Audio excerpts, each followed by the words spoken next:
Now going to give an overview on the beginnings of Islam. And regardless of whether you are part of an Islamic culture, you are a practicing Muslim, or you believe in the Islamic traditions, it's valuable to learn about the beginnings of Islam because today nearly 1/4 of the world's population either is a practicing Muslim or has grown up in an Islamic tradition. Now, the beginnings of Islam really are centered on the life and the revelations of the Muslim prophet Muhammad. Now, the term Islam means surrender. And as we'll see, a lot of the revelations of Muhammad are about surrendering to God, about the oneness of God, about not worshiping idols. And to put Muhammad in perspective on a timeline, I have other significant biblical figures here. And these are important not just to get a reference towards Christianity and Judaism, but because according to Islamic tradition, Islam is built on top of the teachings of Abraham, or the teachings of Moses and the Torah, and the teachings of Jesus. Muslims believe that the Quran is the final testament, so to speak. Now, to get some context, Muhammad was born in 6th century Arabia. And 6th century Arabia was an interesting place. In many other videos, we've talked about various empires around the Mediterranean, around Mesopotamia, in Persia. And even on this map, in the time of Muhammad, you see significant empires. The Byzantine Empire, the Eastern Roman Empire. You have Sassanid Persia. But Arabia was never really consolidated or ruled by a formal, or most of Arabia, by a formal government or a formal empire. The rule of law in most of Arabia, in the world in which Muhammad was born into, was a tribal world where you were protected by your tribe. And it was really the laws of vendetta and revenge that kept certain things in check, but also would lead to a lot of wars and a lot of violence. And within Arabia, there were many folks who are Bedouins, who were nomadic people who traveled through the desert, allowing their livestock to graze on whatever suitable land they found. But you also had settled people in places like Mecca. You had people who'd settled and started agriculture around oases. Remember, most of the Arabian Peninsula is really desert. And Muhammad was born into a very prominent family in Mecca. He was born to the Quraysh tribe. And the Quraysh tribe was essentially in control of Mecca. And Mecca was a very powerful city to control because it was a religious center for the region. This is the Kaaba, which exists today and is a center of Islamic worship. And at the time, it housed hundreds of idols, which were important to the various tribes and people of Arabia at the time. And so you can imagine, as they did the pilgrimage towards Mecca to worship their idols, it also benefited the economy of Mecca in a significant way. And not only was Muhammad born into this powerful tribe, he was born into one of the most powerful clans within that tribe and within one of the most powerful houses within that clan. But even though he was born into this very powerful family, clan, and tribe, his early life was quite difficult. His father died right before he was born. His mother dies at the age of 6 years old. And then his grandfather, who then takes custody of him, and by most accounts, he doesn't get a lot of privileges. When you're a member of a tribe, but you're essentially orphaned, the tribe is doing essentially just the base necessities to keep you alive. But then his grandfather dies when he is 8 years old, and he goes under the custody of his uncle Abu Talib.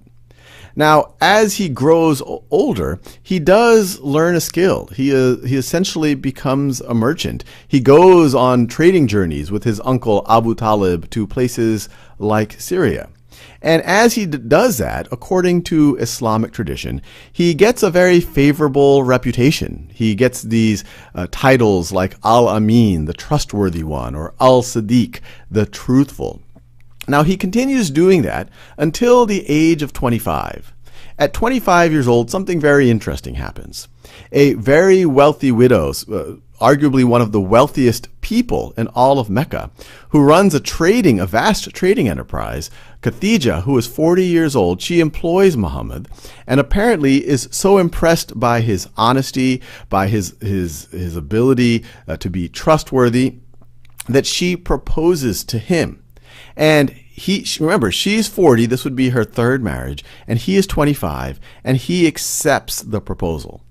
Now, this is significant because, as we'll see in this video and the next, Khadija is the first one to follow Muhammad or believe in Muhammad's revelations. So he continues to work with his wife, arguably work for his wife. And then in 610, he's now 40 years old.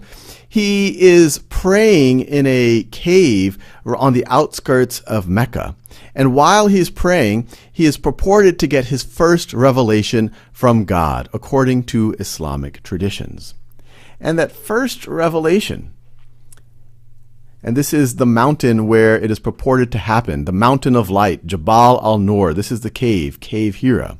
The first revelation is proclaim in the name of thy Lord and Cherisher, who created man out of a clot of congealed blood. Proclaim, and thy Lord is most bountiful, who taught by the pen, taught man that which he knew not. And so Muhammad, according to Islamic accounts, he's kind of very concerned by this. He does not view himself as a preacher. He does not view himself as someone who should be a prophet. And he goes to Khadija, and he's worried, and Khadija takes him to her Christian cousin, who reassures Muhammad, who tells Muhammad that he believes that he is a prophet in the tradition of Abraham and Moses. And so that, to some degree, makes Muhammad feel a little bit better. And he doesn't have some revelations for a while, and he becomes concerned. But then he eventually starts to have many, many revelations. But he keeps it to himself at first. But roughly 3 years later, he starts to publicly preach these revelations. So these revelations, which really talk about the oneness of God, there's no God but God, it's very appealing, especially to some of the economically lower strata. But you could also imagine it's very, very threatening to the establishment of Mecca. You have to remember, the establishment of Mecca, it revolves around the worship of these idols. And now you have this guy, a member of the Quraysh tribe, the tribe that worships Hubal, the tribe that is in charge of Mecca, that benefits from all these people worshiping these various idols. He's now saying that idol worship is a sin. He's saying that there's no God but God, that all of these idols are false idols. And so the Quraysh tribe, Muhammad's own tribe, begins to significantly persecute the early Muslims. So much so that many of the early Muslims have to migrate from Mecca to the kingdom of Aksum, which was ruled by a Christian king who protects them from the Quraysh tribe. That's now modern-day Ethiopia or Eritrea. And so things are not going well for these early Muslims. They're really they're being targeted by the Quraysh tribe. They're being killed. They're being tortured. And then things get even worse for Muhammad. In 619, you have the death of his wife, Khadija. And just to get a sense of how powerful Khadija was to Muhammad, we have this quote that we get from the Hadith, which are accounts of Muhammad's life and sayings. And it tells us, God Almighty never granted me anyone better in this life than her. She accepted me when people rejected me. She believed in me when people doubted me. She shared her wealth with me when people deprived me.